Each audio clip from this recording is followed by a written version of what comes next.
a esta mesa redonda y también a todos aquellos que lo hacéis por streaming o que podáis escucharla en fechas venideras.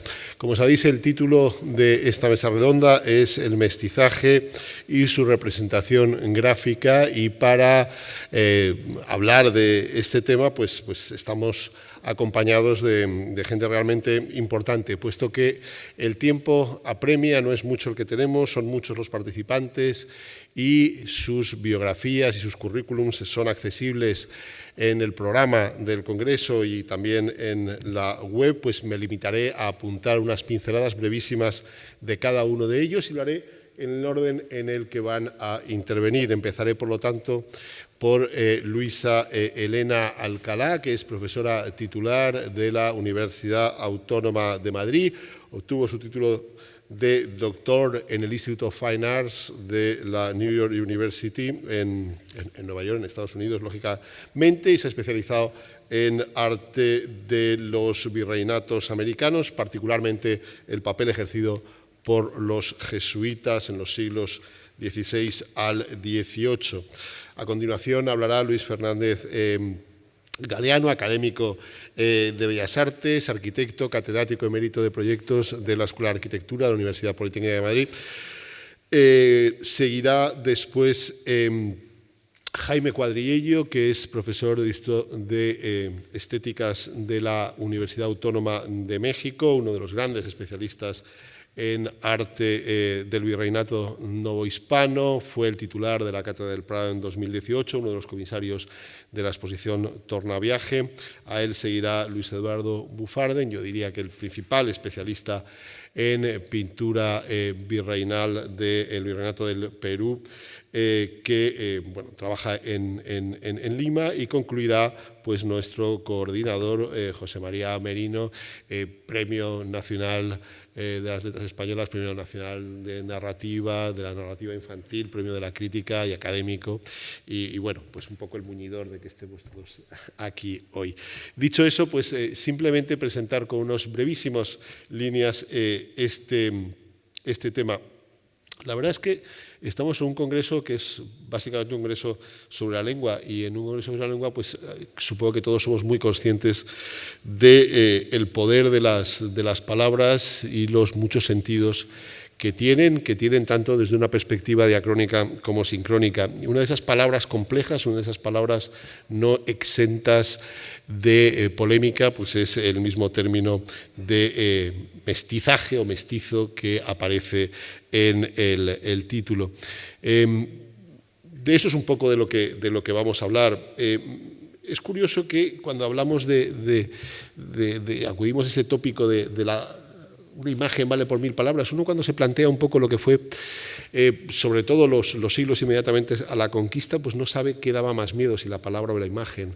Lo digo porque el otro día, reflexionando y comentándolo con alguno de los miembros de esta mesa, pues hablábamos cómo durante los siglos posteriores a la conquista las principales lenguas indígenas sobrevivieron, se seguía hablando, y todavía de hecho se sigue hablando en quechua, o se puede en otras lenguas, pero sin embargo los indios dejaron de hacer arte, dejaron de utilizar las imágenes tal y como venían utilizándolas antes de la conquista, lo cual pues yo creo que plantea algo interesante, sobre todo para este mundo en el que nos vamos a introducir, que es el de las artes plásticas y de su representación, en torno al término de mestizaje. De nuevo, puesto que estamos en un congreso de la lengua, pues que hay que acudir a las autoridades. La primera autoridad que hay que acudir, lógicamente, es al diccionario de la Real Academia, que define mestizaje como mezcla de culturas distintas que dan origen a otra nueva.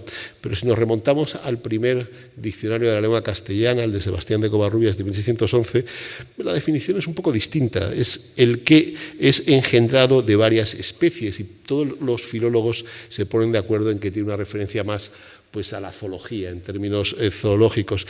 El cómo una palabra o un verbo que en un principio designaba algo relacionado con cuestiones puramente genéticas, ¿no?, como podía ser la mezcla de razas de animales, ha pasado a adquirir pues una dimensión cultural, pues yo creo que es uno de los temas principales de esta mesa.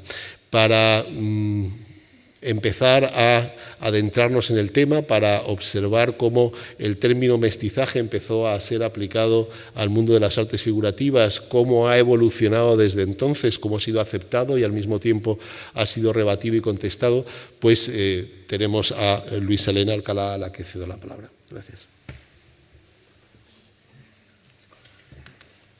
Bueno, buenos días, buenas tardes a todos. Es un placer estar aquí. Sí me gustaría agradecer a toda la organización, ¿no?, detrás del Congreso en su primera fase, en su gestación, que iba a ser para Arequipa, y en el gran logro, ¿no?, de haber podido reconvertir y traernos todos aquí, ¿no? Como decía Miguel, hemos pensado que quizás sería interesante, ¿no?, dar unas pinceladas a el tema de cómo se ha ido usando, ¿no?, el vocablo de mestizo, mestizaje en la historia del arte aplicada a el arte de los virreinatos americanos, ¿no?, del 16 en adelante. Porque no es una historia homogénea y es una historia donde hay como momentos claves y también cierta polémica, ¿no? Yo creo que puede ser interesante saber cómo hemos llegado hasta donde estamos ahora. En ese sentido, pues dado que tenemos poco tiempo, voy a saltar un primer momento importante, que serían esas primeras décadas del siglo XX, donde ya algunos arquitectos, historiadores, al mirar las grandes iglesias de los virreinatos, encontraban que era insatisfactorio hablar de una arquitectura europea o española trasladada allí, ¿no? Realmente hacía falta otras palabras y enseguida apareció la posibilidad de usar mestizo. Pero la historia del arte pues se va desarrollando, ¿no? Está todavía en una fase bastante principiante en esas décadas, y no va a ser hasta la década de los 60, en el siglo XX y los 70, cuando se cristaliza, ¿no?, el uso de mestizo para describir un estilo, y sobre todo un estilo relacionado con la arquitectura, y eso tuvo mucho que ver con esta pareja que os pongo aquí, José de Mesa y Teresa Gisbert, grandes figuras, grandes pioneros que ya no están con nosotros, pero que con ellos realmente nació y se formó, ¿no?, una historia del arte para Bolivia, muy interesados en cuestiones identitarias también. Ellos, en un congreso de americanistas, estos que se celebran cada 2 o 3 años, en los años 60, en el 64, después en otro en el 66, propusieron esta idea, ¿no?, de usar mestizo en relación a unos edificios, un estilo de decoración en las fachadas de muchas iglesias del altiplano andino, y fue muy polémico, y de hecho se tuvo que llegar a votar porque había otras personas en ese congreso, entre ellos George Kubler, que lo encontraban problemático. Y es verdad que en la historia del arte no solemos usar palabras relacionadas con cuestiones étnicas o raciales para definir estilos. Es decir, quizás la única otra, y por eso también será interesante, ¿no?, escuchar a los demás aquí, es la cuestión del mudéjar, ¿no? Pero no es lo normal si pensáis en cómo hablamos de arte, ¿no? Aún así salió adelante, ¿no?, y cristalizó, y todavía hoy tenemos esta idea del estilo mestizo, el barroco mestizo. Se pidió que se concretara, ¿no?, de qué se estaba hablando en cuestiones formales, y como he mencionado, es esta cuestión de un estilo abigarrado, a veces planimétrico, de decoración con algunos elementos iconográficos como las sirenas, con guitarras.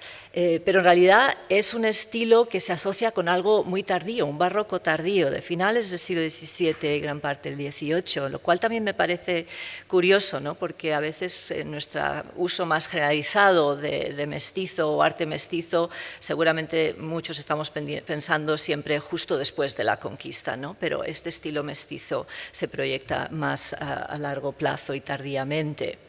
Es muy interesante, yo creo que hay que poner en valor, porque no todo el mundo acepta todavía hoy en día el usar este término estilísticamente para este patrimonio, pero sí me parece que hay que poner en valor el efecto muy positivo que ha tenido para cuidar del patrimonio, ¿no? Para cuidar del patrimonio, rescatar unos edificios, unos proyectos de conservación y estructurar unas rutas también turísticas, ¿no? Tanto en Bolivia como en Perú. Las rutas del barroco mestizo son excelentes, ¿no? Alicientes para que se visibilice todo este patrimonio y se entienda toda esta época, y entonces esto es, me parece, fundamental. En otras partes, ¿no?, de Latinoamérica, entre otros colegas, no usamos el barroco mestizo, por ejemplo, para México, ¿no?, para definir una cuestión estilística, ¿no? Pero sí hay otro uso, y aquí ya salto, porque tenemos que saltar en estas pequeñas comentarios, ¿no?, a finales del siglo XX y principios del XXI, donde estamos hoy. En realidad, en este panel casi se podría dividir en dos la pantalla, tendría que haber puesto una línea ahí, porque estoy intentando identificar o comentar con ustedes esta idea de que también es importante reconocer desde dónde se habla del mestizaje, qué geografía, ¿no?, quién está construyendo estos conceptos, y es muy importante para la historia del arte el trabajo de Serge Gusinski desde París, un libro como El pensamiento mestizo, que para él realmente el siglo XVI en Nueva España, en México, en los proyectos de coloración entre los misioneros, mendicantes y los artistas indígenas, dieron un mestizaje realmente asombroso y a veces muy difícil de entender, ¿no? Y entonces ese uso que Grusinski va a construir del mestizaje desborda un poco el sentido de orden, ¿no?, y de estilos con escuelas nacionales, y eso es precisamente lo que le fascina, y hace que en un momento dado ya piense en esta cuestión planetaria, ¿no? Y la gran exposición del 2008 en París, Planète Métis, si observan las portadas, ¿no?, incluso la de arriba de este catálogo, en realidad el mestizaje planetario puede ser o no, puede estar o no relacionada con Hispanoamérica, Latinoamérica, ¿no? Porque ya se está pensando en que muchas culturas, ¿no?, se han encontrado a lo largo de la historia y generan siempre mestizajes, ¿no? En el otro lado de la pantalla vuelvo a quizás los diálogos que tenemos aquí mismo, ¿no?, que tenemos en estos congresos, que son ese eje que conecta España con Latinoamérica, en una exposición como la de Iberoamérica Mestiza del 2003.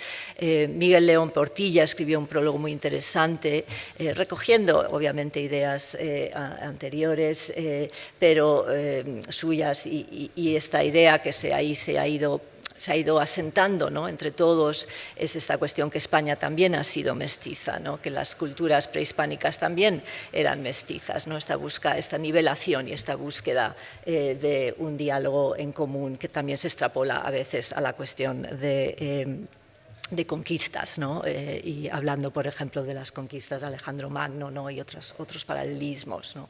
Entonces, aunque están relacionados estos usos de mestizaje, ¿no?, que es ya un sentido de mestizaje cultural, mestizaje artístico, ya no es solo una cuestión estilística, formal, que usamos los historiadores del arte, y creo que son muy útiles y positivos, ¿no?, estos conceptos para entendernos y acercarnos a ese pasado. La verdad es que como historiadores siempre volvemos a las obras, ¿no?, siempre volvemos o a la fuente o a la obra, y hay veces que esas obras nos retan, ¿no?, y nos golpean a ver cómo estamos manejando los términos. No puedo más que terminar con Poma de Ayala, porque en sus casi 400 dibujos, ¿no?, que hizo en su crónica, y que son muy originales, mucho más sofisticados, creo, de lo que a veces se dice, realmente nos reta a pensar o afrontarnos con la otra cuestión, que es la del mestizaje étnico, ¿no? Y entonces yo por lo menos me planteo si podemos del todo separar, ¿no?, la cuestión del mestizaje étnico del mestizaje artístico y cultural, y desde su mirada y sus ilustraciones pues simplemente porque no hay tiempo, apunto las últimas dos a la derecha, ¿no? Sobre ese burro está cargado de niños que él denomina mesticillos y mesticillas que llevan a Lima porque nadie los quiere, ¿no? Y es una imagen dividida tripartitamente, ¿no? Entre el español de un lado, el indígena y los mesticillos, o ese convite, ¿no? En la última escena que él denuncia como una escena de corrupción, es un desorden social. Es muy interesante, yo creo que a veces habría que preguntar o hablar con alguien que hace dibujos o caricaturas, ¿no? Porque Wampoa ahí, si se fijan, realmente deforma las figuras, ¿no? Usa otro tipo de grafía, de dibujo para denunciar lo que para él era un problema, ¿no? Este mestizaje en otro momento, ¿no? De muchas de las cosas que hemos estado viendo, que generaba una pérdida de la identidad autóctona, ¿no? Entonces, bueno, a mí me ha servido, debo decir, esta invitación, ¿no? de estar en este panel para repensar esta yuxtaposición, ¿no? Entre cómo trabajamos hoy, miramos hacia atrás y cómo es o cómo se vivía, ¿no? Una cuestión de mestizaje étnico, que también era mestizaje cultural en esos momentos dados. En cierto sentido tengo la sensación que quedan cosas por hacer y nos quedan sobre todo quizás esta cuestión de volver a mirar sobre la representación del mestizo, ¿no? Que es algo de lo que sé que algunos de mis colegas van a hablar. Muchas gracias.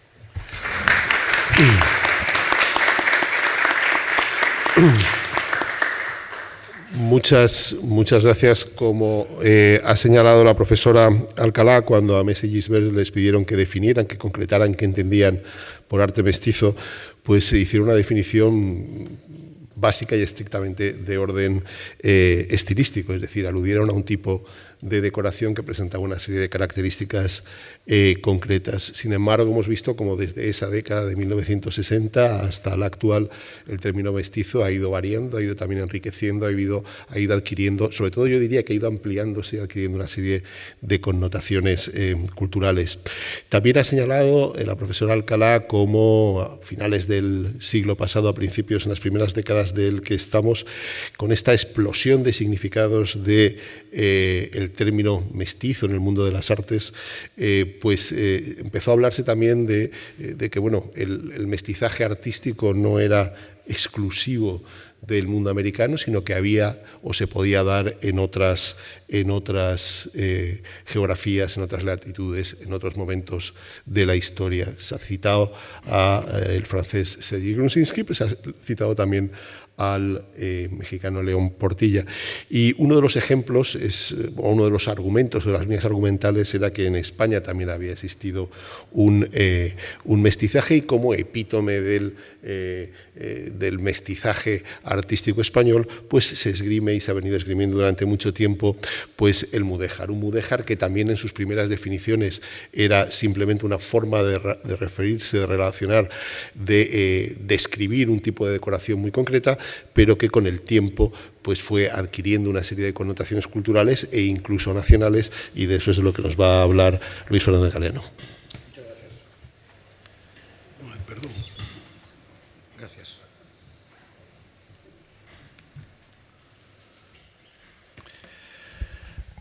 Creo que mi ponencia va a ser la única que no hable de América, y entonces, para justificar mi presencia aquí, leeré 2 párrafos y a continuación haremos un recorrido gráfico por el mudéjar y sobre todo sobre el neomudéjar.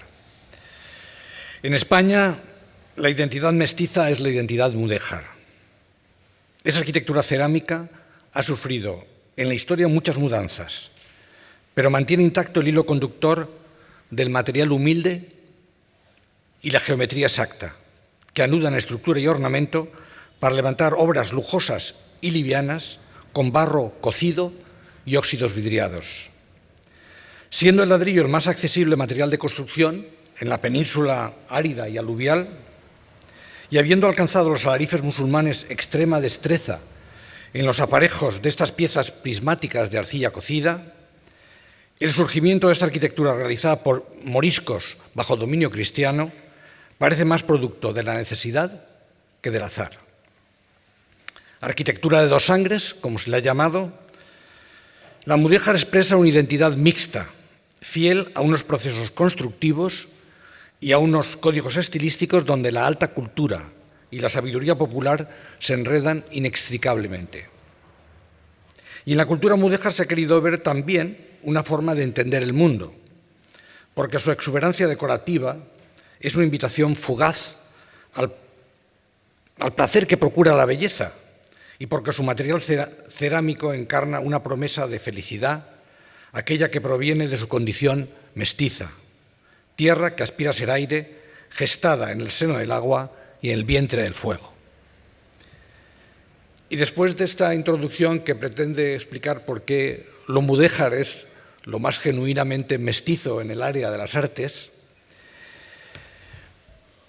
me van a permitir que use el micrófono inalámbrico, que seguramente está conectado, me dicen, para hablarles brevísimamente primero del mudéjar. No voy a entrar, no soy historiador.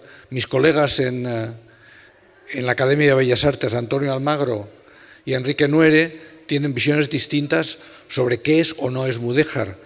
Yo he elegido Teruel, la ciudad de mi infancia, porque sin duda es donde hay una concentración mayor de arte mudéjar. Y si está claro, aquí con la Torre de San Martín o la Torre del Salvador, que son alminares almohades, lo mismo que el de la propia Catedral de Teruel, no está claro si en el interior estas carpinterías de armar, estas carpinterías de lazo, que se han usado como un rasgo de identificación de lo musulmán, son producto de importaciones, digamos, musulmanas, o más bien, como piensa Nuere, de carpinteros góticos. Así que no entraré en eso. Sí les diré que el término mudéjar lo inventa un historiador y arqueólogo que en su ingreso en 1859 en la Academia de Bellas Artes, José Amador de los Ríos da el nombre mudéjar usando un término musulmán que significa aquellos a los que se les ha permitido quedarse, y pese a que en la propia contestación del discurso el que le da la réplica pone en cuestión muchas de las cosas que dice y cree que no es una arquitectura que deba elogiarse porque es una arquitectura excesivamente sensual, manierista, afectada, ¿no? Pese a eso, el término ha tenido éxito y en el fondo pues ha llegado hasta hoy. Hoy seguimos hablando de arquitectura mudéjar y esos edificios que antes se juzgaban, digamos, como de arte musulmán, etcétera, hoy los llamamos mudéjares. Tiene un rasgo muy importante que lo diferencia de la arquitectura propiamente oriental o musulmana, que se caracteriza por ser muy opaca al exterior y concentra toda la riqueza decorativa y esa exuberancia que tiene en el interior. Lo mudéjar es al revés, le da la vuelta como un calcetín y es el exterior el que es extremadamente decorativo. O sea, que tiene a gala el mostrar el carácter ornamental de esos intricados patrones geométricos.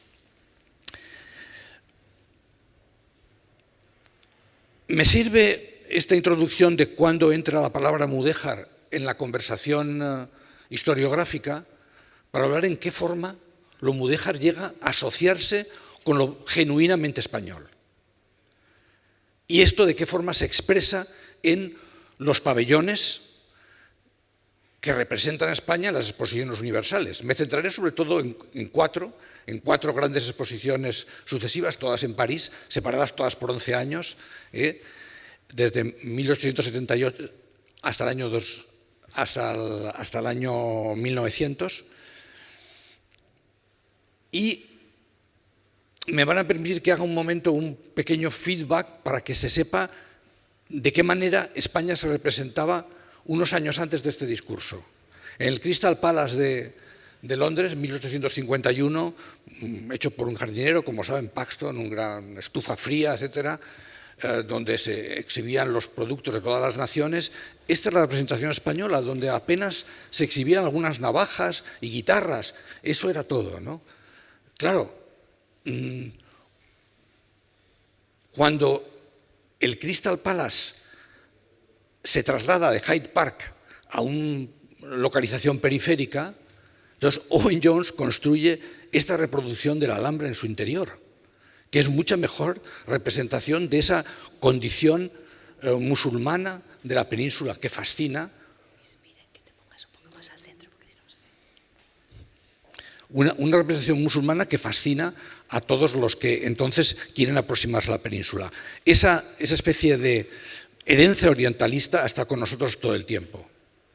Y estaba ya en el año 1853, cuando el Crystal Palace se reconstruye en otro lugar para darle una sede permanente. Más adelante, en la etapa de Napoleón III, los franceses quieren mostrar que ellos también son capaces de, con una gran exposición universal, mostrar músculo al mundo, y efectivamente en el campo de Marte se levantan un centenar de pabellones, entre ellos el español, que pasa desapercibido. Un pabellón que se consagrará como el estándar de la condición conservadora de la representación exterior. Como ven, reproduce muy literalmente el Palacio de Monterrey, de Gil de Hontañón, es el Renacimiento español. Y entonces, ya por entonces, los críticos dicen que el neorrenacimiento es un estilo conservador que hay que asociar al reinado de Isabel. De manera que cuando la República llega en el año 73, un año después de publicarse en forma de libro el discurso que había hecho Amador de los Ríos, lo primero que hace el gobierno de la República es encargar, en este caso para Viena, un pabellón español neomudéjar para representar que los tiempos habían cambiado. Y este es el pabellón que tiene mucho éxito de un joven arquitecto. Hasta la tienda de vinos de Jerez que había en Viena también, obviamente, se presenta con esos aires musulmanes. Y lo cierto es que a partir de este momento el neomudéjar se impone como moda para gran cantidad, digamos, de edificios. Los más notorios, claro, la Plaza de Toros. Esto se hace, digamos, por Rodríguez Ayuso, la primera Plaza de Toros de Madrid, ¿no? Como ven, digamos, con un estilo neomudéjar, que luego cristalizará a Rodríguez Ayuso en el más importante edificio neomudéjar de Madrid, las Escuelas Aguirre, hoy Casa Árabe, ¿no? Que ustedes seguramente pues, habrán tenido ocasión de ver. Esta popularidad del neomudéjar hace que cuando 11 años después se celebra una segunda gran exposición en París, en la calle de las Naciones, España está representada de nuevo con este tipo de imagen orientalista. Lo mismo, por cierto, que ocurriría después en Amberes, o lo mismo que pasaría 11 años más tarde en la gran exposición del año 89, que fue la exposición de la Torre Eiffel, ¿no? Donde el pabellón español de nuevo tuvo esta condición entre musulmana y veneciana, con un enorme éxito. Los arquitectos de los pabellones con frecuencia eran también arquitectos de teatros. Se entendía que era una arquitectura de representación y en su interior, lógicamente, desde el comercio de los vinos hasta la manifestación, digamos, de los productos nacionales, estaba toda arropada con esta imaginería orientalista. Pero junto al pabellón español, el éxito del oriental era tan grande que en esta exposición del año 1889 se creó lo que llamaban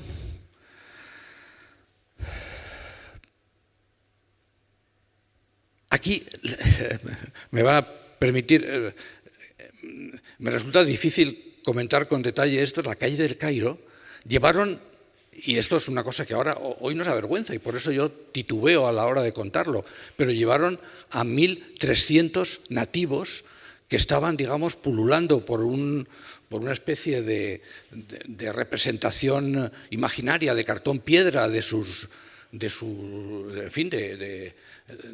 orígenes, con un éxito extraordinario. Esto que ven aquí es la calle del Cairo. Trajeron a 50 egipcios y 50 burros, y la mezquita era en el fondo un lugar donde se celebraban fiestas, y sobre todo tuvo muchísimo éxito la danza del vientre, ¿no? Así que todo esto al final se asocia ¿sabes?, a un consumo del mundo oriental como un mundo en el que la sensualidad, ¿sabes?, primaba sobre la funcionalidad. En Chicago habían cambiado un poco, en la gran exposición colombina del año 93, habían cambiado un poco, ¿sabes?, el clima, y entonces Guastavino hizo una reproducción de la lonja de Valencia, pero en el pabellón de las manufacturas, en la zona de España, pues de nuevo tiene los arcos de la mezquita de Córdoba como representación propia. Y ya en 1900, en los pabellones que, como ven, están aquí en el Quai d'Orsay, España regresa a el neorrenacimiento. Han pasado 2 años de la pérdida de las colonias, del año 98, y entonces el clima en el país no permite expresarse con esa libertad, usando los términos neomudéjares o neoárabes. Y decimos, la representación de España huyó de asociarse a lo musulmán, pero lo que echamos por la puerta entró por la ventana. Y entonces, en esta representación hecha por un arquitecto francés que se llamó Andalucía en tiempos de los moros, pues pueden ver ustedes, digamos, lo que se ofrecía, digamos, al consumo popular en 1900, unos tableaux vivants llenos de nuevo titubeo al llamarlos nativos, porque estoy seguro que no es la palabra que debía usar, ¿no? Pero eran importaciones de las colonias que se consumían, digamos, con extraordinaria naturalidad, ¿no? Claro, hoy nosotros lo vemos esto a través de un prisma distinto, es el prisma de Edward Said, que nos hizo ver hasta qué punto el orientalismo era algo que se había venenosamente infiltrado en el cuerpo social occidental, ¿no? Que en el fondo es una huella, digamos, de la pervivencia del colonialismo, ¿no? Pero el neomudéjar siguió manifestándose a través de las plazas de toros, a través de los edificios recreativos. Esta es la plaza ya de las ventas, la segunda plaza de toros de Madrid, e incluso en Sevilla, en el año 29, pues el pabellón de las manufacturas de Rodríguez Ayuso, de Aníbal Álvarez, como pueden ver, utiliza de nuevo toda la retórica neomudéjar que entonces todavía seguía viva. Es verdad que, al fin de cuentas, esto fue la exposición de la electricidad y los pabellones perdían ese vínculo con el historicismo cuando se veían por la noche iluminados con luz eléctrica, ¿no? Pero la fuerza que ha tenido, digamos, ese vínculo con las raíces islámicas de la cultura peninsular se manifiesta, por ejemplo, en el que fue el gran manifiesto de los arquitectos españoles en la posguerra. En la posguerra se impone el estilo herreriano, un estilo de esencialmente granito y pizarra como eco imperial de la arquitectura del imperio, y entonces los arquitectos reunidos y a través del redactor, que fue un historiador, Chueca, redactan el manifiesto de la Alhambra, donde afirman que la arquitectura, ¿sabes?, debe de regenerarse a través del estudio de la Alhambra y no del Escorial, como era entonces, digamos, la ortodoxia política, ¿no? Y efectivamente esto es algo que tanto la Alhambra como después todavía más, ¿no?, la arquitectura califal, la de Córdoba, está presente en todas las renovaciones de la arquitectura que se han hecho posteriormente. Por ejemplo, en el año 58 en Bruselas, en la famosa exposición del Atomium, el pabellón español lo hacen Corrales y Molezzún con este bosque de pilares que inevitablemente muchos asociaban a una mezquita, ¿no? Pero tan lo asociaban que cuando 3 años más tarde García de Paredes construyó una iglesia en Almendrales con esta estructura, la polémica fue terrible, porque decían que no era una iglesia, que les había construido una mezquita para el culto en este barrio de Madrid, ¿no? De manera que lo musulmán o lo árabe sigue teniendo una presencia encarnada en la realidad arquitectónica hasta el punto de que con la última imagen con la que ya me despido, En el año 2008, en la exposición que se hace en Zaragoza para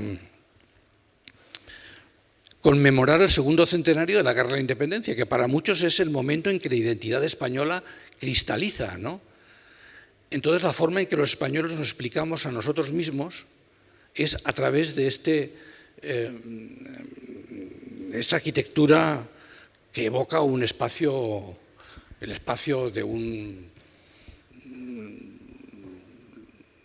musulmán de un aljibe subterráneo, un bosque de pilares cerámicos, como ven, sobre una lámina de agua en penumbra, evidenciando quizá de nuevo una vez más hasta qué punto la identidad mestiza de esta península pentagonal es inseparable de sus raíces en el mundo musulmán, que durante tanto tiempo ha existido entre nosotros. Sé que no he hablado de América y pido disculpas por no hacerlo, porque estoy rodeado de ilustres americanistas, pero pensaba que también ese otro tipo de encuentro entre culturas y de mestizaje en el sentido más genuino de la palabra, ¿no?, de fertilización mutua, se ha dado en la península y todavía sigue vigente entre nosotros. Nada más.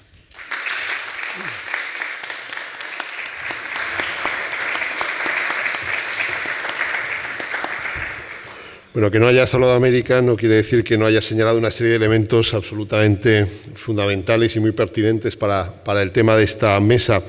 Yo me gustaría señalar solamente dos, por si tuviéramos la ocasión de iniciar un breve intercambio de opiniones a la conclusión de las presentaciones. Una de ellas es cómo estos términos artísticos, que en principio nos pueden parecer asépticos, estrictamente estéticos, pues van adquiriendo una serie de connotaciones.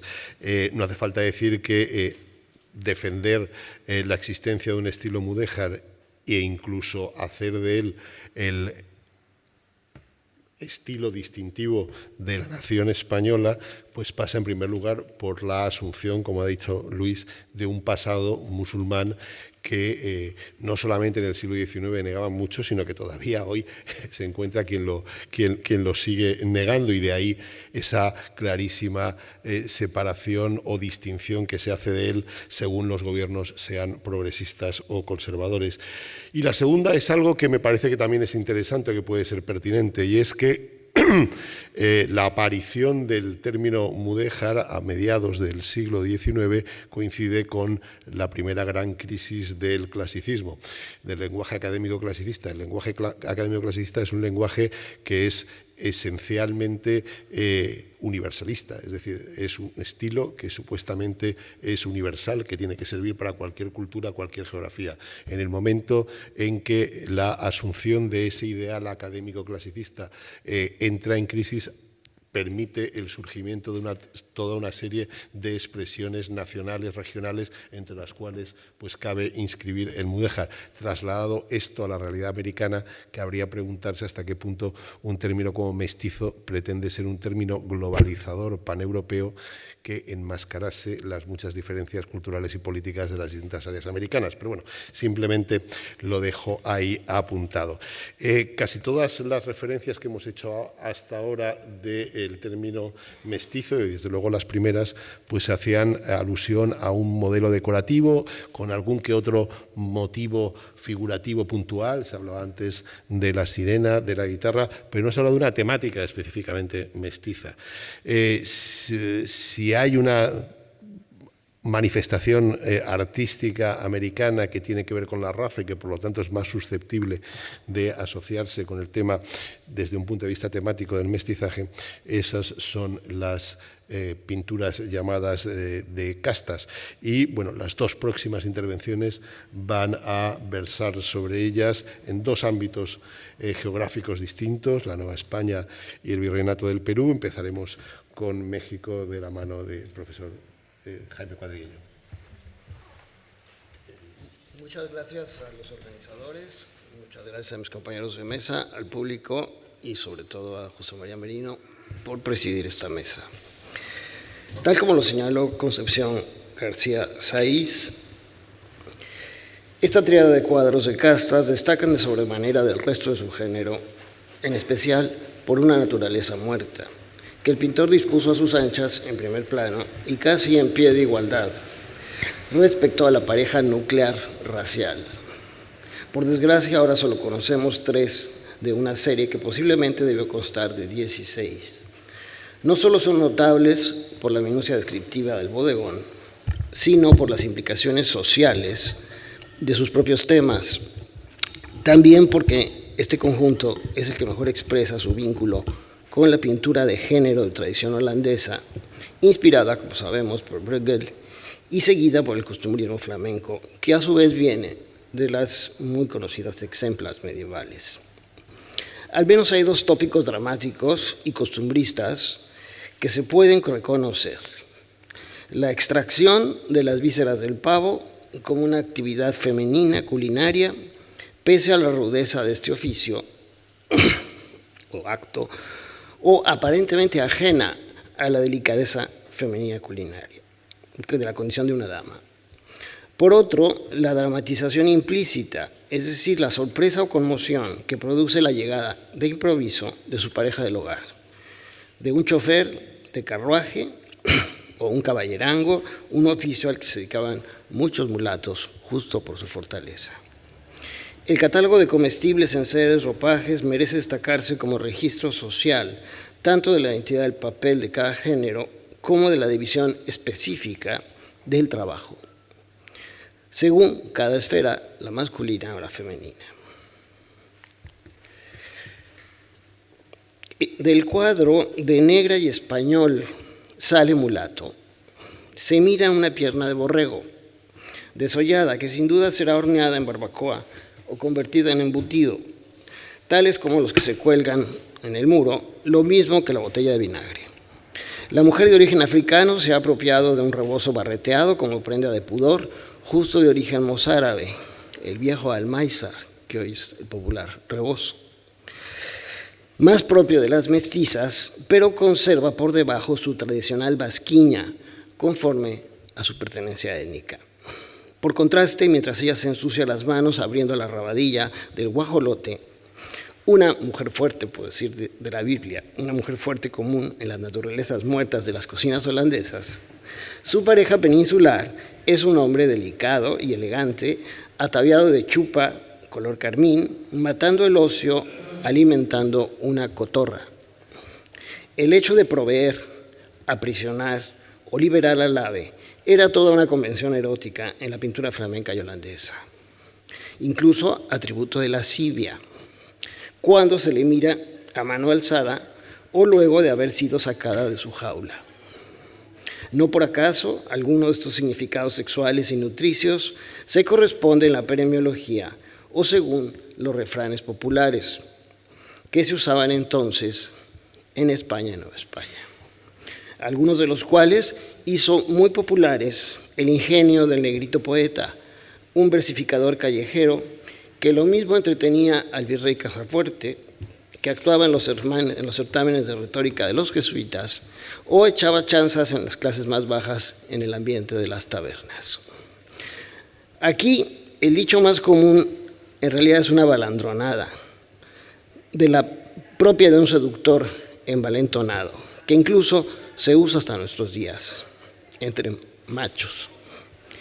El que es perico, donde quiera es verde, y el que es pendejo, donde quiera pierde. O este otro, directamente ligado a la manutención de un señorito perezoso. ¿Quién te hace rico? El que te mantiene el pico. Seguido de otro con una connotación a las ventajas y desventajas de la vida comodina. Come de mi mano mientras puedas. Incluso para corresponder a la generosidad de la dama al caballero, va este otro, al que te ofrece el alón del pavo, al que te ofrece el alón, no le niegues la pechuga. Con lo cual, el pavo se transforma en una verdadera agencia representada con toda su implicación sexual. Bajo la mirada clasista de entonces, se puede decir que el niño mulato ya sufre los efectos de esta relación asimétrica, no solo por su nivel racial, sino por las carencias de la economía familiar. Viste una capa de lana rota y desaliñada y agradece la dádiva alimenticia que se les sirve en un pozuelo. El siguiente registro se intitula De mulato y china sale cambujo. Es aún más rico en el género del bodegón y en sus implicaciones eróticas o incluso de transgresión sexual. Veamos a lo primero. En el muro igualmente cuelgan los botellones de aceite o el vinagre para resguardo de la fauna nociva. Junto a esos objetos está una alacena con cerámica estanífera o talavera, un jarro de cobre chocolatero y otras piezas de loza bruñida para cocer legumbres. Un plato con pescados, uno con aceitunas y pimientos en salmuera y otro con manitas de puerco. Además de un pan entornado o encornado. Destaca la amplia cazuela con tubérculos y hojas comestibles, al parecer rábanos o acelgas. Tanto la mesa como la alacena están regadas por rosas, mirtos y clavelines. Las dos primeras, conocidos emblemas de Venus, y las últimas, clavelinas, símbolos de la pasión. El cochero ha llegado de improviso a la cocina y aún cuelga de su mano el fuete con el que azuza a la cuadriga del carruaje de sus amos. La niña cambuja abraza a su padre con gesto de bienvenida, al tiempo que sostiene una granada china. Pero como dijimos, el nodo dramático se concentra en la cocinera, ensimismada, que rebana tranquilamente un nabo u hortaliza sin prestar atención al visitante. Ella da la espalda al esposo y por su mirada baja contrasta con los ojos bien abiertos y expectantes del cónyuge. ¿Acaso se trata de un asunto de infidelidad en medio de este marco pletórico de símbolos venusinos? ¿O aún más, un conato disimulado de ablación? Si no fuera porque el resto de las obras mantienen semejantes cargas semánticas de aveniencia o conflicto, esta lectura disimulada no sería posible. Pero me parece que es plausible por su liga con los tópicos similares de la pintura de género europea. Más aún por las mismas prácticas sociales de entonces, que, como bien se sabe, en el estamento de las castas resultaban impredecibles y que estaban alejadas justamente de la vida sacramental y por lo tanto eran transgresoras de la institución de este vínculo matrimonial. Por ello, del refranero español y mexicano se pudieran aplicar aquí las siguientes sentencias. Si el hijo sale al padre, de duda saca la madre. O el complemento o moraleja a modo de respuesta cuando la pareja consiente o conviene en la falta para ahorrarse los disgustos en aras de la manutención culinaria. Pleitos con todos, menos con la cocinera. También cuando finalmente este asunto tiene un desenlace cruel por el mal arreglo que hay entre pares, posiblemente un asunto de infidelidad. Arañar a una negra, solo un negro. Y en este otro, aún más fincado en el papel del varón consumidor, que exige tanto el buen aliño de los platos como la atractiva presentación de su pareja en la casa. La comida y la mujer por los ojos han de entrar. Otro cuadro más de esta misma serie es también un canto a la abundancia entre los elementos de la casa aviar y la preparación y disfrute de un antojo matutino de origen prehispánico. El tamal cocido al vapor y envuelto en hojas de maíz. Se conjugan aquí elementos de la vida regalona, ahora tan afortunada para una niña morisca, como hija de un español, buen proveedor del hogar, y una mulata, excelente cocinera y madre nutricia. Se aplicaría. Pájaros y desayuno, solo uno. O aún mejor, la que nace para tamal, del cielo le caen las hojas. Todo un privilegio para una niña infantil bien nacida en un mundo de miseria. 5. A menudo se ha dicho que el contenido de las series de castas transmite una visión idílica e idealizada en medio de una sociedad de abismales contrastes, que sus funciones obedecían a un programa correctivo para normar la vida íntima, o al menos como una posibilidad en el imaginario de los ensayistas políticos. O más bien, que establecían un paradigma construido al que se debía aspirar en armonía y placidez racial, según la posición social y recursos de cada núcleo familiar.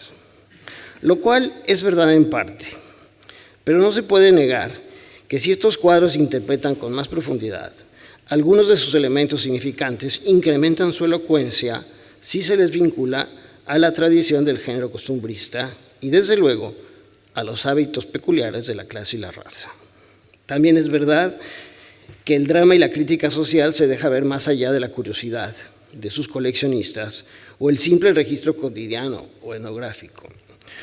Lo mismo que los conocidos biombos con los emblemas y declaraciones de los proverbios, algunos de estos cuadros de castas debieron ser leídos y motivados entre su público bajo la luz de la tradición refranera. Va este último ejemplo, más crítico y tardío, que alude a la práctica masculina clandestina de la casa chica y la casa grande. Se trata de Español e India sale mestizo, o una escena callejera de mercadería donde vemos una jicarera que expende sus cuencos charolados de guaje o calabaza seca, llamados tecomates, además de máscaras, pitos, chirimías, guitarritas para el carnavalito de los niños. La India está sorprendida o casi congelada por la llegada del caballero español, quien se mantiene en el anonimato de espaldas. Se aparece para visitar a su vástago, que le aproxima en brazos su hermano mayor, y así recibir una dádiva o caricia, quizá en descargo de su conciencia al llegar a la casa chica. A espaldas de la jicarera está un indio embosado, hierático, notablemente a disgusto. Esta es una, porque es claro, es de India y español, sale. Esta es una de las más representativas escenas de lo que se llamaba el trato social disimulado o el comercio entre gentes de distintas calidades. Para esta relación de transgresión sexual, donde el indio se traga su propio coraje, que no pasaron además por el sacramento parroquial, pudieran aplicarse, ni modo de irlas a ver cuando las andaba cuidando. Ninguno diga que soy padre si no lo afirma la madre. La tensión de la India se ilustra con estar con el diablo atrás y con Lucifer enfrente, para finalmente epilogar toda la escena con el siguiente refrán preventivo, quizá el más elocuente: no allanes nunca morada, ni te metas en laberinto, ni enamores a mujer casada, ni montes caballo pinto. No me parece, no por acaso, algunas series tenían como epílogo la escena festiva de la boda de los indios, con lo cual cerraban las series, ¿no? Era el cortejo y la boda. El indio, escoltados, como vemos aquí, por sus padrinos españoles, todos enflorados, donde pudieran pervivir aún dos moralejas de lo más racistas que se usan hoy en día. El indio no era ladino hasta que lo hicieron compadre. Y va este otro como colofón, aún peor, por su sentido de exclusión social y negando de alguna forma la institución social por excelencia que permitía el aterre interétnico, el famoso compadrazgo. Si quieres cuidar a tu raza, a la India con el indio casa. No te parezca mejor casarla con español. En suma, en medio de una sociedad de contrastes, de compartimentos estancos, también afloraba un lenguaje no escrito basado en las reglas de la disimulación o el trato, no obstante los rígidos códigos de las distintas clases o estamentos sociales. La condición racial era ciertamente determinante en la movilidad social, pero no siempre resultaba decisiva al momento de alternar y distinguirse en un oficio gremial. Esto era el comercio de las gentes, se decía entonces, para referirse a esta alternancia, más allá de la conjunción de raza o clase que incluso daba lugar a la transgresión, a socapa del propio sistema de castas. Todo podía ser negociable cuando en el mercado los acomodos políticos imponían sus reglas. Más aún si las aspiraciones del individuo en las corporaciones pasaban a la esfera de los oficios y así, merced a una economía de mercado, se abría la posibilidad de quebrantar y estabilizar, por paradójico que parezca, este nuevo trato entre las distintas calidades. Más allá de su pertenencia étnica o genética, se fijaba un censo urbano y un posible registro parroquial.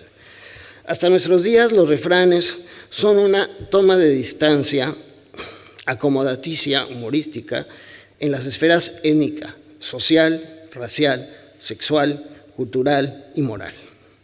Reafirman prejuicios, sentencian desigualdades e igualan aspiraciones. En esta primera aproximación he querido mostrar que la paremiología popular también se desempeña como un paratexto elocuente en varias de las escenas de este género pictórico. Más adelante podré extenderme en su correspondencia con la obra de Lengua Araz, Negrito Poeta. Por ejemplo, este es un versito suyo que justamente habla de un tópico que venía desde el siglo XVI, ¿no? Nueva España es una madre nutricia con los extranjeros, incluso con los negros que vienen de fuera, los amamanta, mientras Atahualpa y Moctezuma patean a los niños, a los naturales, que no acceden a esos pechos generosos. Y ahí dice justo el Negrito Poeta, todos mamando menos los naturales de esta tierra. En fin, es preciso, pues, hacer un seguimiento filológico con el refranero español en su transferencia al habla corriente de una sociedad colonial tan variopinta, mestiza y de costumbres o de peligrosidad social, muchas veces impredecible. Gracias.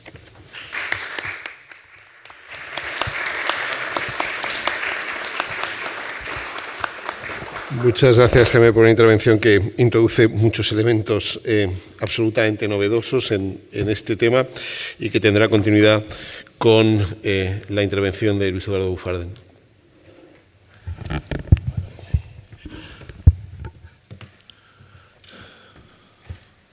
Muchas gracias.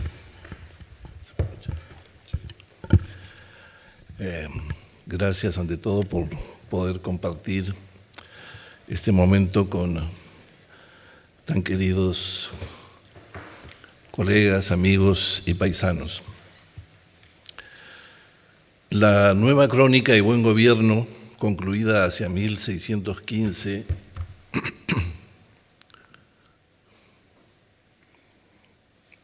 perdone mi torpeza con la tecnología. ¿Cómo pasó esto?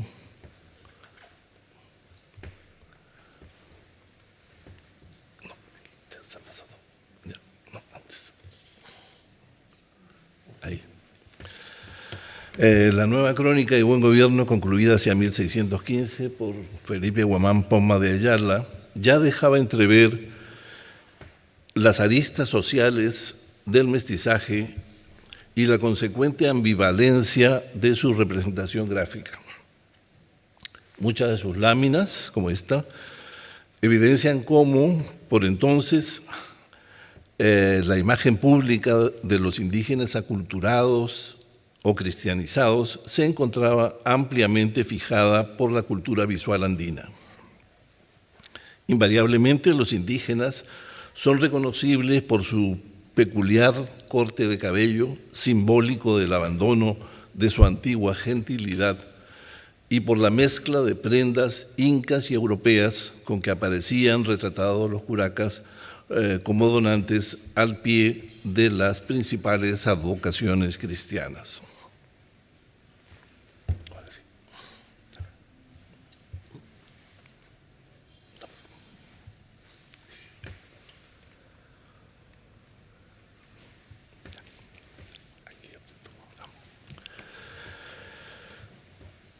En más de una ocasión, Guamán Pomma se dibujará a sí mismo siguiendo esa convención.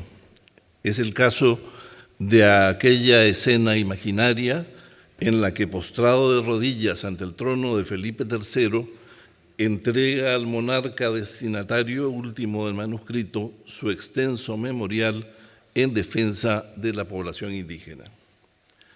Según mandaba la ocasión, viste el traje español de corte, abandonando momentáneamente el uncu de origen incaico con el que aparecía ataviado al retratarse junto con sus pares de la nobleza inca reconocida por el sistema colonial.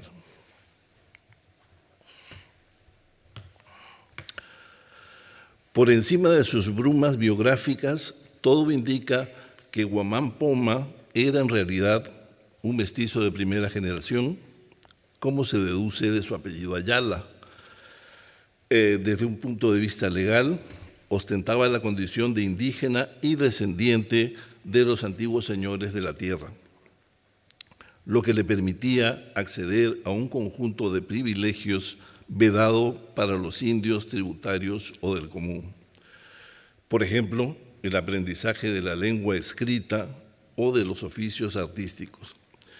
En ese sentido, sorprende su conocimiento del discurso renacentista en torno a la nobleza de las artes que reformuló ingeniosamente para persuadir a sus pares de la conveniencia de ejercer tales oficios para consolidar posiciones de prestigio dentro del nuevo orden colonial.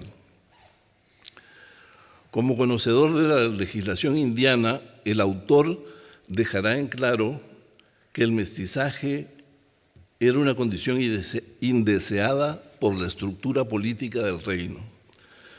Más aún, ni siquiera estaba previsto dentro del rígido esquema binario de las dos repúblicas, una de las bases jurídicas fundamentales del Estado colonial. De ahí el abierto reproche dirigido a quienes eran producto de esa mezcla racial. Mesticillos les llama despectivamente en uno de sus dibujos, donde un grupo de niños es conducido a lomo de mula hacia la capital para ejercer allí la servidumbre doméstica.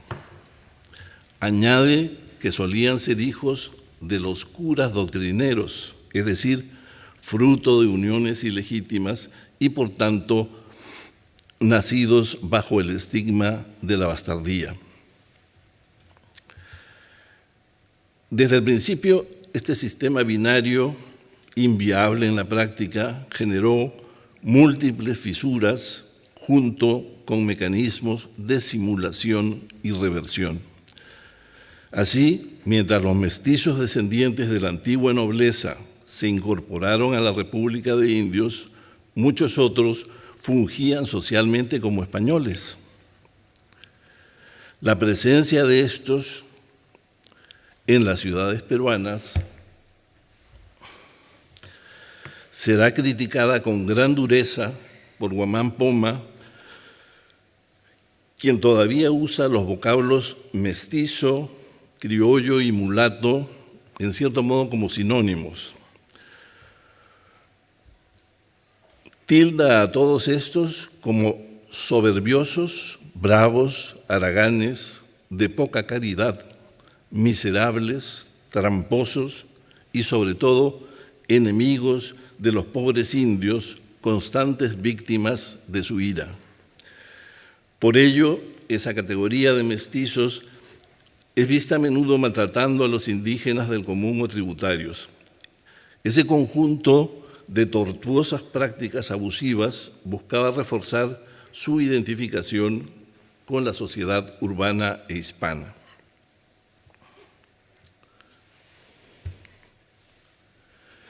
El matrimonio entre miembros de la élite indígena es una práctica recomendada por Guamán Poma como fuente de una legitimidad familiar acorde con la concepción hispánica de esta categoría.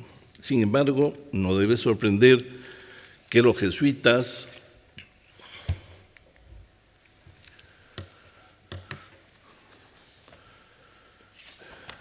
manipularan la historia de la conquista tardía para exaltar un matrimonio mixto producido en un contexto de profunda violencia que implicó la derrota definitiva de la resistencia inca en Vilcabamba. Capturada como trofeo de guerra, la ñusta Beatriz fue obligada a casarse con el capitán conquistador Martín García de Loyola, quien había capturado y ordenado ejecutar a su tío Túpac Amaru. Si bien esta invención iconográfica, concebida por los jesuitas del Cusco a fines del siglo XVII, ha tendido a percibirse modernamente como una exaltación del mestizaje, no lo es en realidad. Se trata en esencia de una alianza política, una unión dinástica entre el linaje imperial incaico y la Casa de Loyola, cuyo recuerdo contribuía a reforzar el poder local de la Compañía de Jesús y su utopía de un cristianismo universal impulsado por las misiones de la Compañía de Jesús alrededor del globo.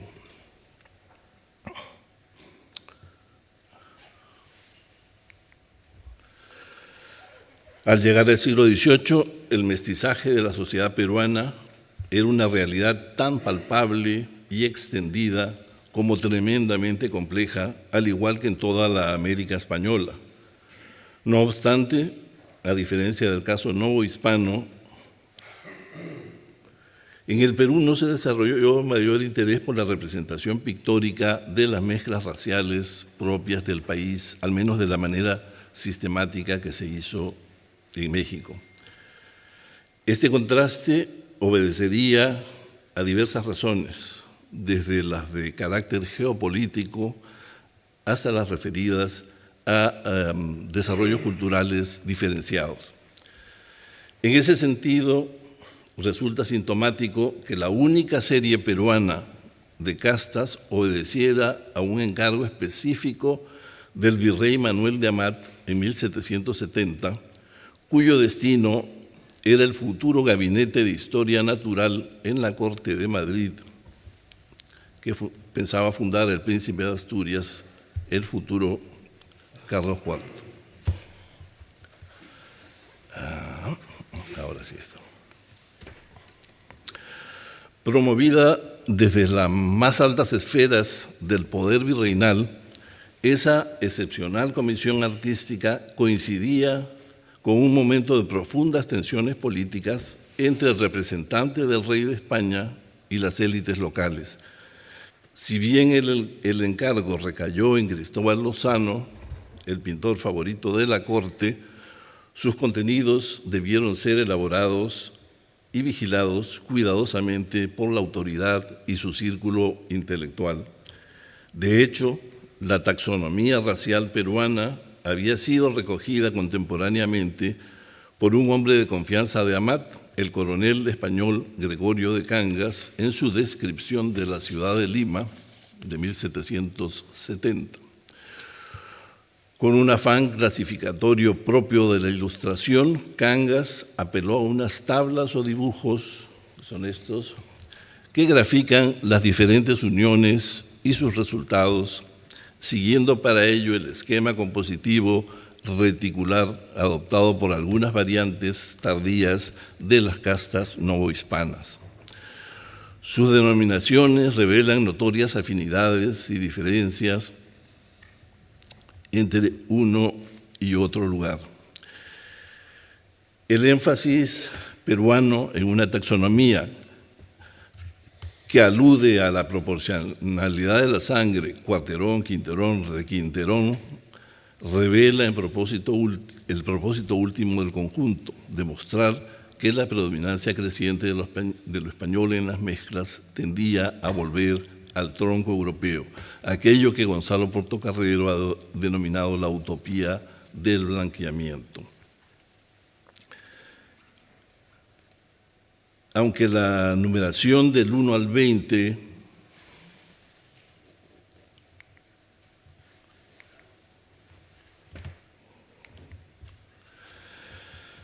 de la serie resultante sugiere una lectura secuencial en el sentido de una sucesión genealógica, en realidad hay varias subseries autónomas, así como muchos núcleos familiares puros correspondientes a las naciones que tenían un lugar claramente subordinado, como ocurre con los indios civilizados y salvajes, estos últimos de las misiones de frontera selvática. Los esclavos africanos de Guinea, último peldaño social, son presentados con un cierto aire de inocencia e incluso de dignidad en razón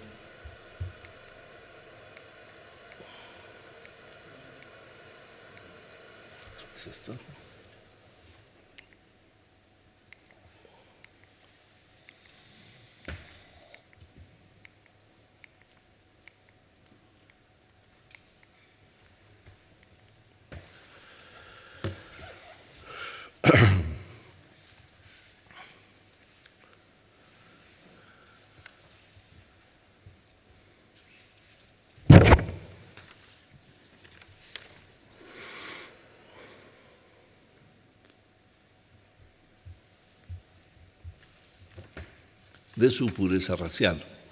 Por contraste, las mezclas indeseadas insinúan diversos grados de malicia o picardía.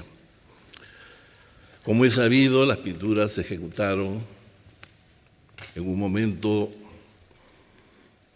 de enormes pleitos entre Amat y la élite limeña. Amat fue un decidido impulsor de las reformas borbónicas, mientras la élite limeña veía amenazados sus privilegios y poderes tradicionales. Tras la partida de este virrey, en 1776, un connotado vocero de la aristocracia criolla, como el marqués de Sotoflorido, Francisco Antonio Ruiz Cano, publicó en forma anónima un sonado diálogo satírico, El drama de los palanganas, escrito por él mismo, en el cual criticaba con dureza los actos de la autoridad saliente, sin olvidar, por cierto, los polémicos lienzos. En determinado momento, uno de los personajes lamenta que Amat haya enviado a la corte de Madrid, comillas, una mala pintura que hizo de este nuevo mundo, sacándolos a todos de sangre de indios y de negros, y poniendo a los blancos al cabo de 4 o 5 mezclas que envió a España para descargo de su nobleza.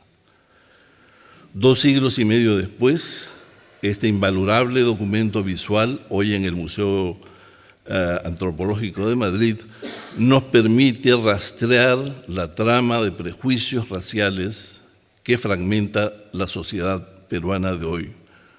Por ello mismo, nos recuerda también el tajante dictum de Benedetto Croce: toda historia es historia contemporánea. Muchas gracias. Pues concluye nuestro coordinador, José María Merino. Bueno, una sesión como esta no la pueden ustedes ver en ningún lugar del mundo. En ningún lugar del mundo. Solo en España se ha producido, por ejemplo, esa herencia neomorisca, y solo en los países hispanoamericanos y en España podemos disfrutar de las pinturas de castas, por una razón, porque, bueno, efectivamente, por ejemplo, usted ha hablado de un matrimonio. Alonso de Ojeda, que sería gobernador de la Nueva Andalucía, contrajo matrimonio en 1499 con la indígena Guaricha, tras bautizarla con el nombre de Isabel, y tuvo con ella 3 hijos. De los amores de Hernán Cortés y doña Marina, amores ilícitos, porque don Hernán Cortés estaba casado, tenía una familia legítima, nace un muchacho llamado Martín, que no pudo heredar por ser ilegítimo, pero al cual se le educó como español de alto linaje y fue nombrado caballero de la Orden de Santiago. No hay que olvidar que ya la Real Cédula de 20 de junio de 1500 prohibió llevar indios a España y someterlos a esclavitud, e hizo devolver a su origen a quienes habían sufrido tal proceso, como los 4 que trajo Cristóbal Colón. Pero una cosa importante que hay que recordar, y que es lo que nos permite conocer las pinturas de castas y las mezclas raciales que hubo en América, no olviden que los matrimonios entre blancos y negros en Estados Unidos se autorizan en el último cuarto del siglo XX, no hay que olvidar una Real Cédula de 14 de enero de 1514, que fue la que autorizó los matrimonios mixtos. La mezcla interracial se autorizó desde principios del siglo XVI. en nuestra cultura. Y nuestra cultura, esta cultura hispanoamericana, ha producido todo eso. Ha producido a las pinturas de castas, y dentro de las pinturas de castas pues seguramente reflejan, como aquí se ha dicho, climas, estados sociales, bueno, pero eso está autorizado. Somos el único país que puede tener, como les digo, una sesión como esta, en ver las figuras que hemos visto, algunas preciosas, otras sarcásticas, en fin, imaginar el mundo que había detrás, porque el mundo de ricos y de pobres sigue existiendo todavía y existirá posiblemente unos cuantos siglos más, pero en ese trasfondo de la integración racial creo que es una cosa que solo hemos tenido los españoles y los hispanoamericanos. ¿Dónde están las pinturas o los recuerdos de los descendientes de los ingleses y los indios? ¿Dónde están las pinturas que reflejan la relación entre los norteamericanos y los indios del norte? Nosotros sí, tenemos para bien y para mal, tenemos esa herencia. Y quedo muy satisfecho de que se hayan presentado con tanta diversidad de miradas esas realidades de nuestra historia, de la cual yo creo que no tenemos por qué sentirnos avergonzados, sino todo lo contrario. Muchas gracias. Muchas gracias. Bueno, el reloj marca las horas, es inflexible, tenemos que darlo por concluido. Es evidente que no hemos dicho la última palabra sobre el tema del mestizaje en el mundo de las artes, que se puede decir mucho más. Sí que confiamos pues, en haber despertado su interés y sobre todo hacerles reflexionar un poco. Muchas gracias a todos.